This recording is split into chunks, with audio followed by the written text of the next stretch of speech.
Perkenalkan, nama saya Diva Fajar Octaviansa dan di sini saya akan menjelaskan tentang prinsip-prinsip syariah di pasar modal.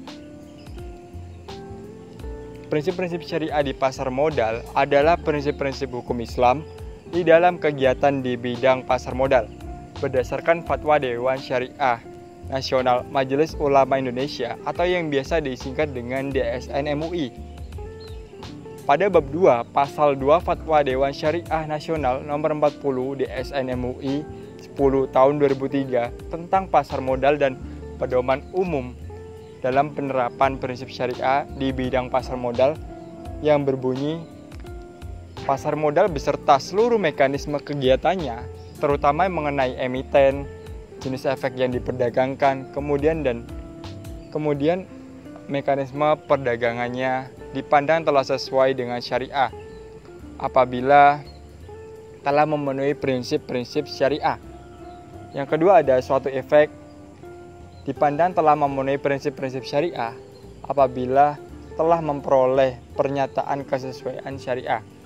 Selain itu, beberapa fatwa juga telah menjelaskan kesesuaian prinsip syariah produk dan mekanisme di pasar modal syariah, seperti diantaranya fatwa nomor 80, fatwa nomor 94, fatwa nomor 95, fatwa nomor 120, fatwa nomor 121, fatwa nomor 124, fatwa nomor 125, fatwa nomor 127, 131 dan 135 dan 137.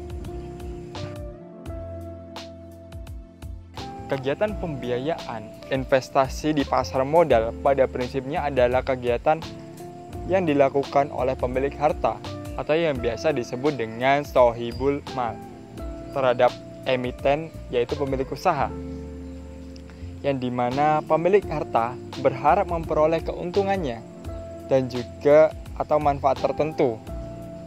Pada dasarnya, kegiatan investasi di pasar modal sama seperti investasi lain, yaitu mengutamakan kehalalan dan keadilan. Namun, secara garis besar, prinsip-prinsip tersebut dapat dijabarkan sebagai berikut, yaitu yang pertama, ada pembiayaan atau investasi hanya dapat dilakukan pada aset atau kegiatan usaha yang halal, spesifik, dan juga bermanfaat.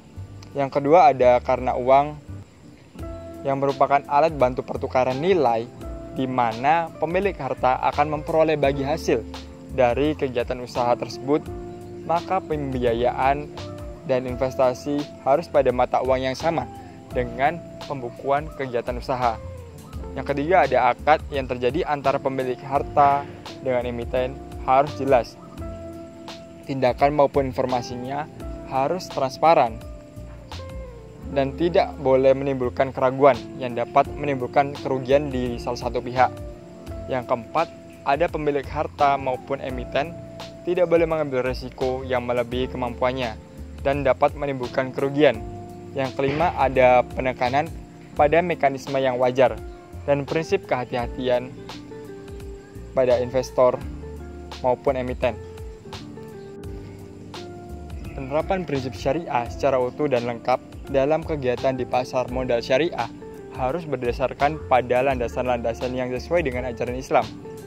Landasan-landasan tersebut berasal dari Al-Quran, yaitu surat Al-Baqarah ayat 275 hingga 279, An-Nisa ayat 29, kemudian ada Al-Jumu'ah ayat 10, Al-Maidah ayat 1, serta hadis Nabi SAW ataupun dari hasil ijtihad para ahli hukum Islam sesuai dengan kaidah usul fikih, yaitu kaidah dasar hukum fikih dalam masalah ibadah. Hukum asal sesuatu adalah terlarang kecuali ada perintah yang memperbolehkannya.